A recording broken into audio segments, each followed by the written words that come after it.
Hey Texans, this is Maddie Reed with Texan News. We are here with Dr. James Hurley, the president of Tarleton State University, and we're going to be discussing the first week of school. How are you, Dr. Hurley? I'm well. Thanks, Maddie, for having me, and welcome home, Texans. Yes, sir.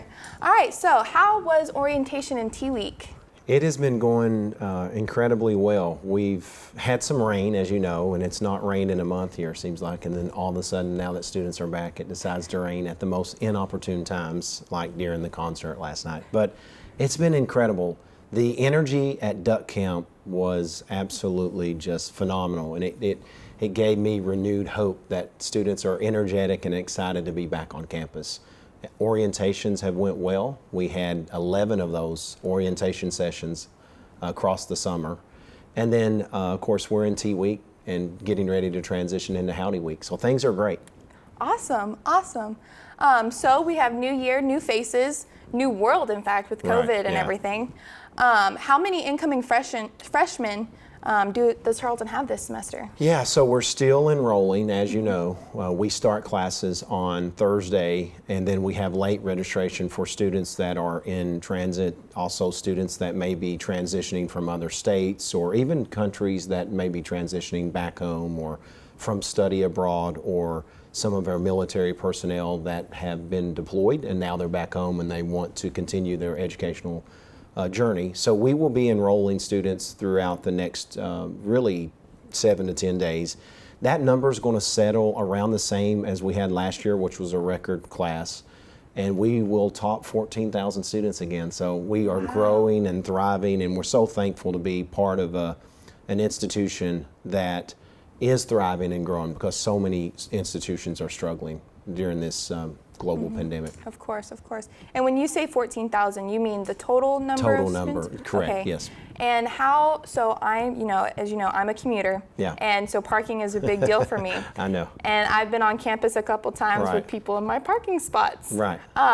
So does Tarleton have enough parking for everybody coming in? We do have enough parking, like you and I discussed before, Maddie. The issue is our parking is sporadically placed, right, and displaced, if you will. So we're working on building, we're proposing a parking garage or stack parking structure that the Board of Regents will consider in the upcoming board meeting, and we hope that that's approved, and that will allow us to move forward with 600 to 650 new spaces.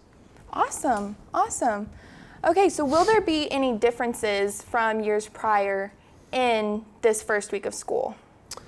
Well, years prior, no. I mean, we hope that we can get back in a normal routine. However, we're still dealing with now the new Delta variant of COVID-19, and we're keeping a close watch on it. I know that's something we're going to talk about in just a moment. But we do ask students to be mindful of their environment. We want them to continue to practice the good hygiene and wash those hands often, more often than you ever have. And also to respect the spaces of other people, right? Some individuals, as of now, they do not choose to wear a mask. They're not forced to wear a mask, and some want to. And so I ask all Texans, just respect one another. Those that want to wear a mask, you can wear a mask. Those that don't want to wear a mask, you don't have to wear a mask. But let's be respectful of one another and just be mindful of spaces. What can students expect from this new semester and going in from a world of COVID? Yeah, well, I think we learned a lot during COVID-19, and I think our institution, I believe in my heart that we managed it as well as any institution in the country could have. We did not have a COVID-19 manual or playbook, right, to navigate through. So it was truly unprecedented. It was truly an unknown that we had to navigate through. And our faculty and our staff and our students did an incredible job last year working together as we navigated COVID. Unfortunately, it's still around, and we're still dealing with the remnants of the old COVID-19, the coronavirus as we called it, and now this new Delta variant that's spun off and starting to grow rather rapidly across the country. We have to be mindful. We do have a plan in place, and we learn from some of the things that we did very well, but also some of the things we did not do so well last year. We've enhanced that plan, and we're ready for whatever may come our way. Nice, nice. Will the vaccine ever be required or mandated? Yeah, that's a good question. I am vaccinated. I believe in the science. I trust the science. I would encourage those that aren't vaccinated to highly consider. But I'm also a believer in free choice, right? I think that I'm a free enterprise type leader. And so I think the freedom of choice is what makes our country so great, right? I mean, democracy is democracy for a reason. However, I do think that the COVID-19 vaccinations not only protect yourself, but they protect those that you love and those that you care and those people around you. So I think that we have to consider that. And that's coming, Maddie, you and I talked about this before, that's coming from someone that's not a vaxxer, right? I don't take the flu vaccine. I've been very fortunate with a very strong immune system. I don't get the flu, right? I've been healthy, so I choose not to take the flu vaccine. However, this vaccine was very different. I felt like that to protect my family and to protect the students and faculty and staff that I interact with every day, I felt like that it was very important.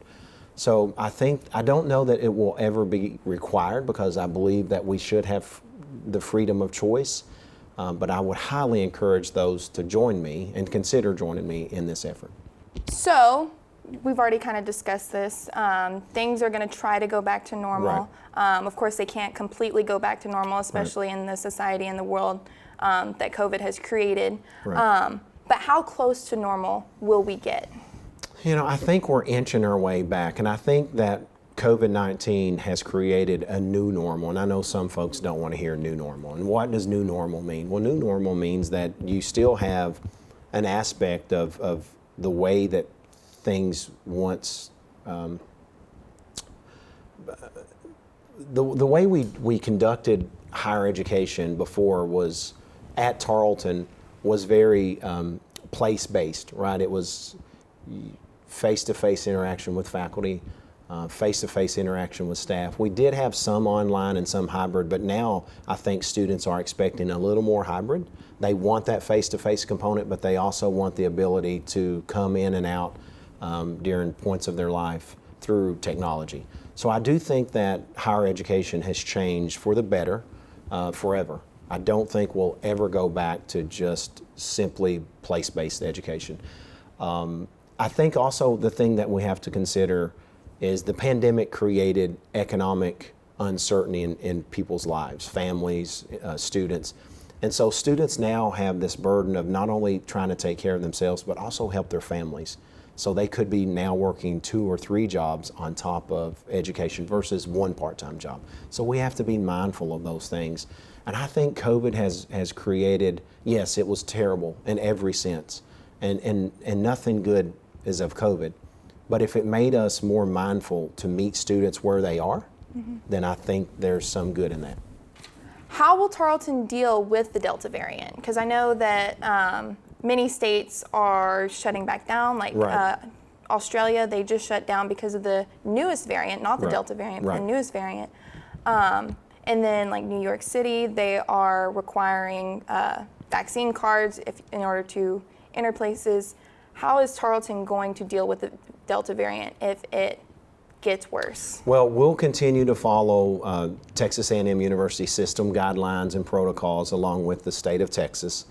And they will always and have always trusted the science. And last year we put measures in place, mask mandate indoors, highly encouraging vaccines, etc.